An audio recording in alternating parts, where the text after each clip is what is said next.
Closet Conversations. Today I want to talk to you about how to curate your online store. Curate your closet if you're on Poshmark. Curate your online store if you're on eBay or Mercari. How do you stand out when there's millions and millions of resellers out there selling? You've got to find a way to differentiate yourself, and there's a few ways you could do that I want to talk to you about. One, you can differentiate yourself by the brands that you offer.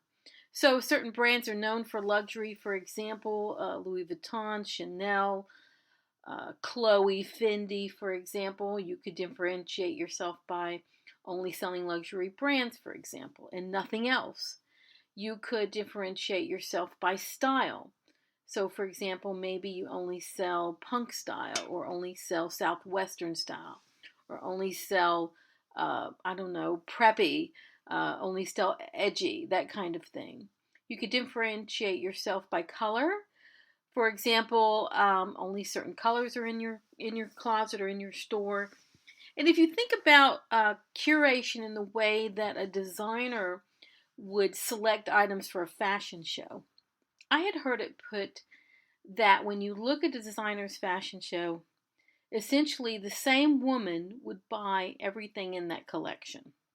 And so if you think of your store as your own fashion show, where it's cohesive, and you hear that word a lot, like they used to use that on Project Runway and talked about someone's, quote, point of view, unquote, or being cohesive. And that's what they're talking about, is how do you sell for the same person? How do you define a style or a look or even a silhouette? For example, Alexander McQueen has a very specific silhouette. It's very cinched at the waist and then basically is out at the hips, for example. Same with Alaya. If you don't have an hourglass figure, you're going to have a hard time wearing those clothes, right? So a silhouette is one way to do that. And what I've done in my closet, and this is a work in progress, in no way am I finished with this. And in 2020, that is one of the things I want to complete, which is to purge all of the things that I don't want to sell, purge all of the things that are inconsistent with the image and brand that I want to have. Now, I'll give you an example of that. So, I had said in a previous podcast I was purging all of my kids' items and men's items. And I'm also purging brands that I no longer want to carry and style. So, for example, Banana Republic.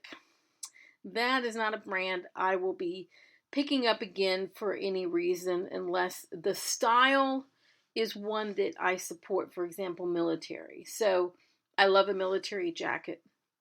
But the Banana Republic brand in general is way too conservative for me and what's going on in my closet. That would be the same would be for J. Crew. J. Crew is too conservative, it's too preppy, it's too all-American for what I'm trying to offer in my store. And so that is a brand that I won't be picking up anymore. And it's because that brand represents a style. And so the fact that we know that J. Crew is preppy, is a brand who's done a really good job of defining who they are. The fact that we know that Ann Taylor Loft is conservative, it's basically career wear. The fact that we know that means they've done a good job at differentiating themselves, So it can be done, like Banana Republic is super conservative and very much has a career wear bent to what they offer.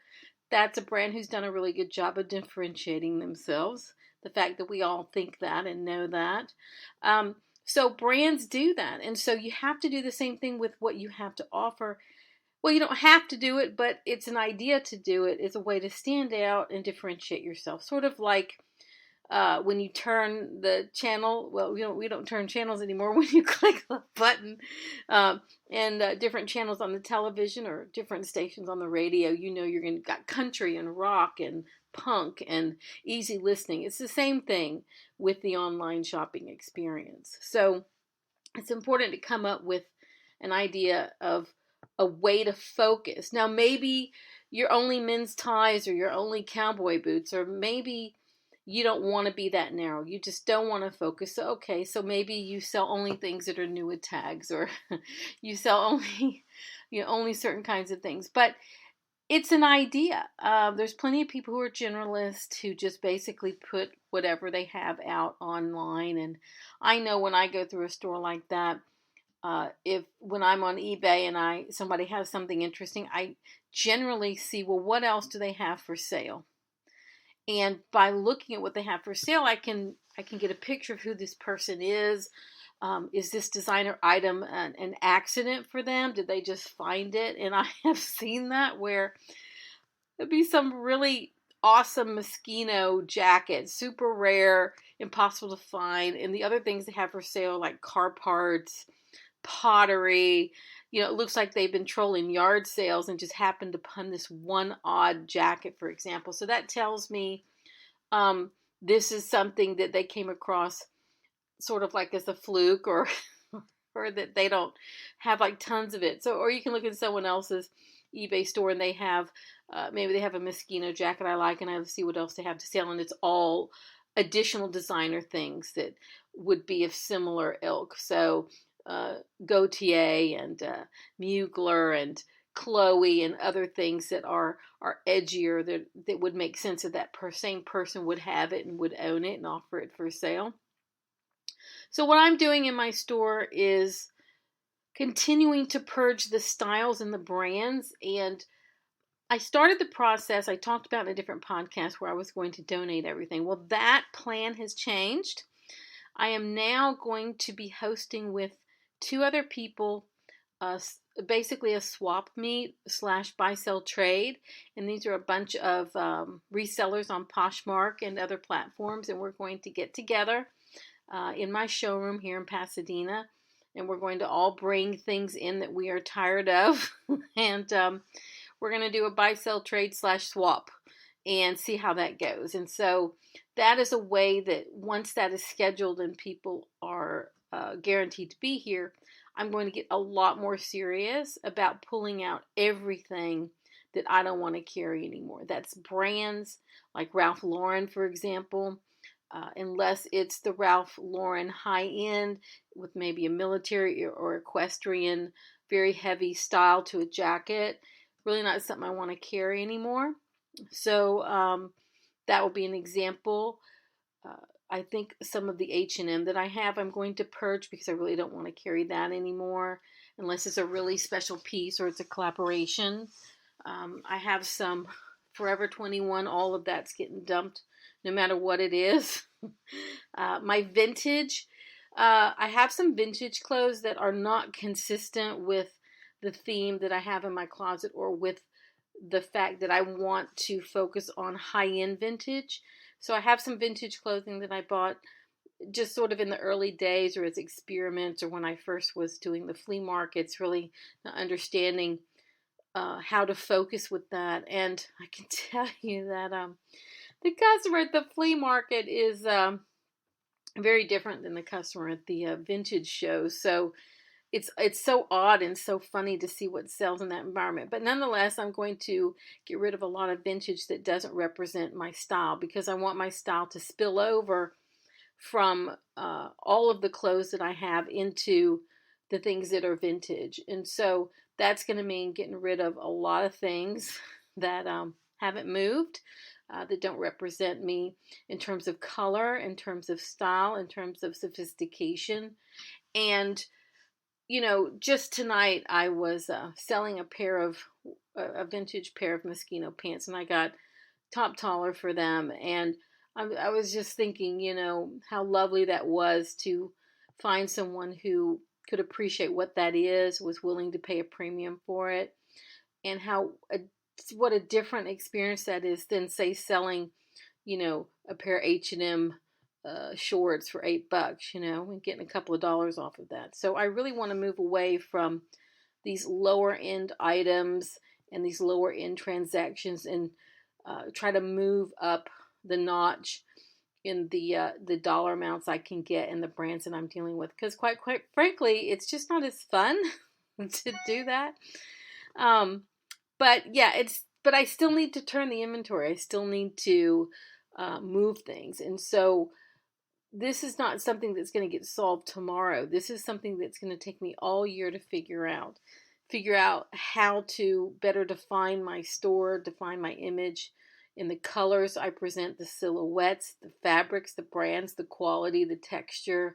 I still have a few kids things that I haven't purged yet, like one or two really cool things that I like that are in there, but I want those out this year. There's a few men's things that I like. I want most of those out this year. So it's up to me to really make that happen, by pulling the inventory, taking it off online, and setting it aside. So my hope is during this buy, sell, trade / swap event that a lot of it will find a new home, because what it doesn't move then is going straight to donation. And so this will be the step before I donate, just to see how supporting other resellers might work, to see if anyone has interest in these kinds of things that I have, and just kind of take it from there.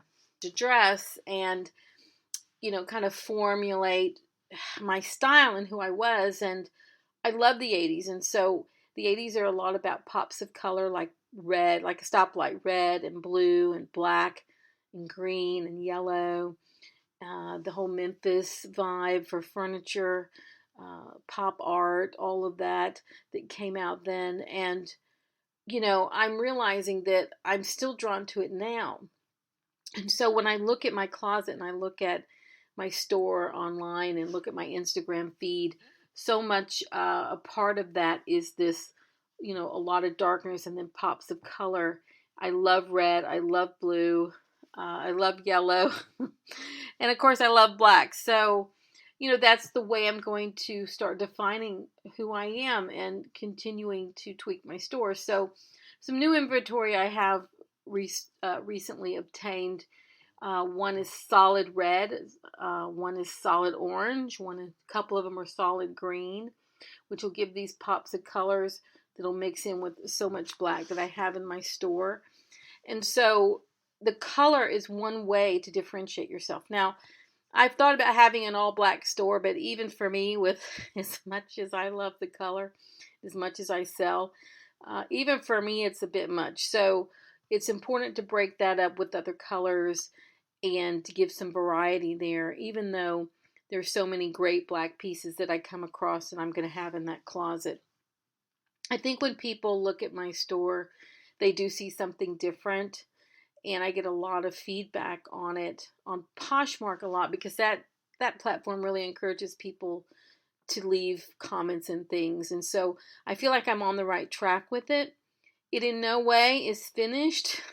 And there's still some odd things in there that I've got to get out. But I can just see it myself, each time I upgrade a photo, each time I take out inventory that doesn't match the rest of it. Each time I do that, I feel like it's coming together more and more into a more cohesive place, almost like my own electronic catalog of fashion. And that's kind of how I look at it. And it's taken me a while to get to this place.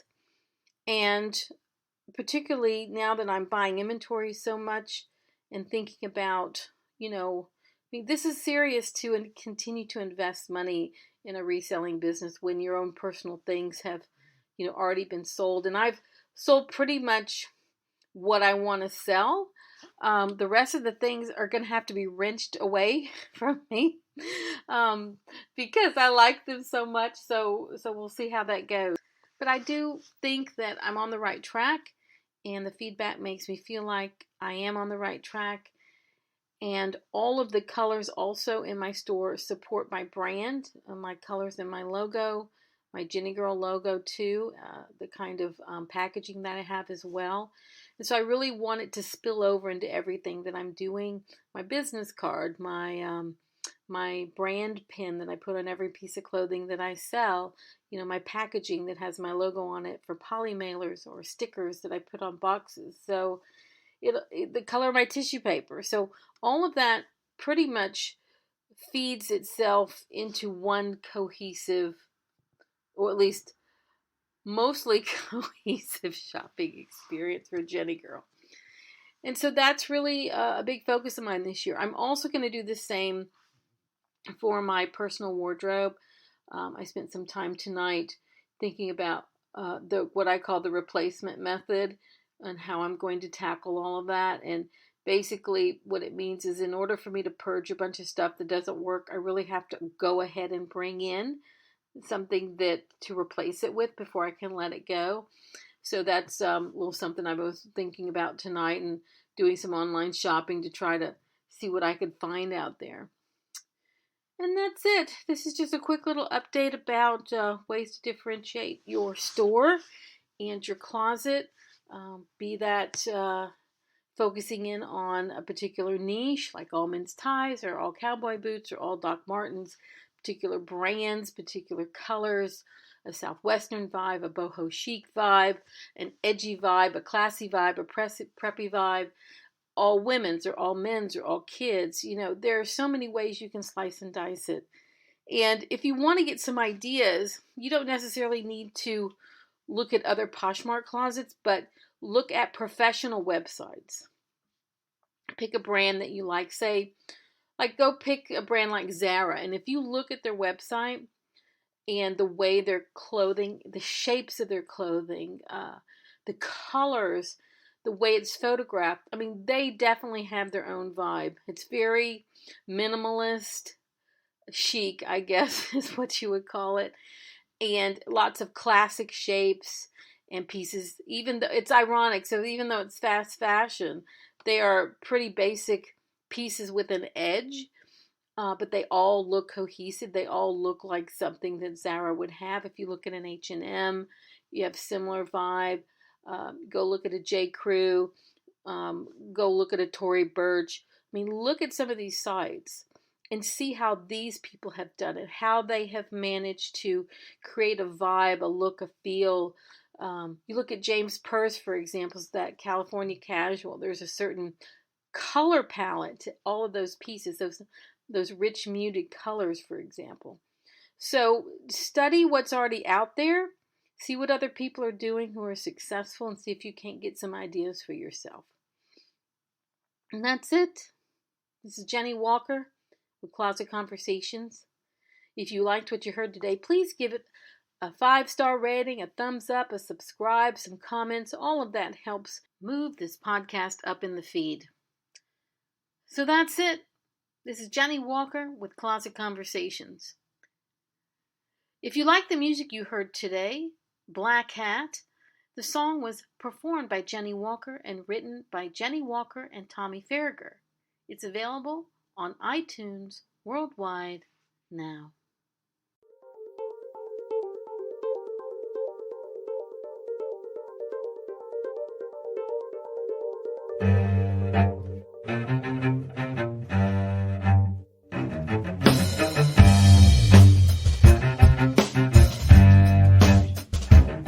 It was a black hat, it was a man's cap, worn backwards on his head.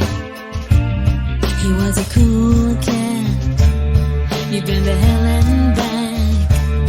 He had a look that stopped me dead. He had something that I needed. It took my strength to show my weakness. I was falling, feeling numb, like the shadow needs the sun. Won't you help me, mister? We can't go wrong.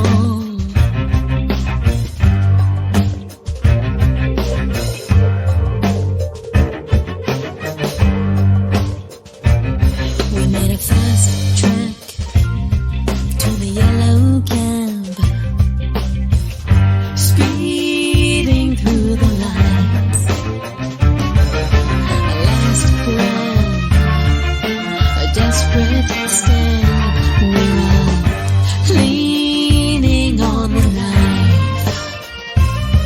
We flew away together.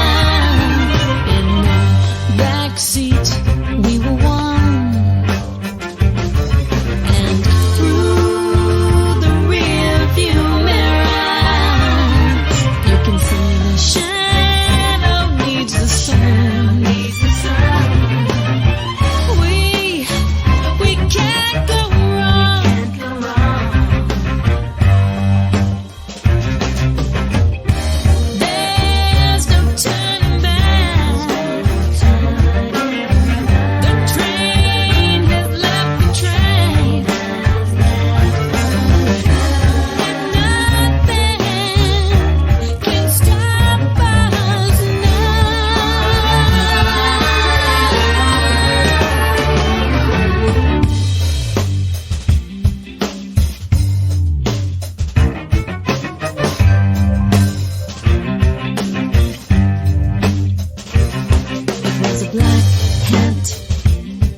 It was a man's cap, worn backwards on his head. He was a cool cat, he'd been to hell and back. He had a look that stopped me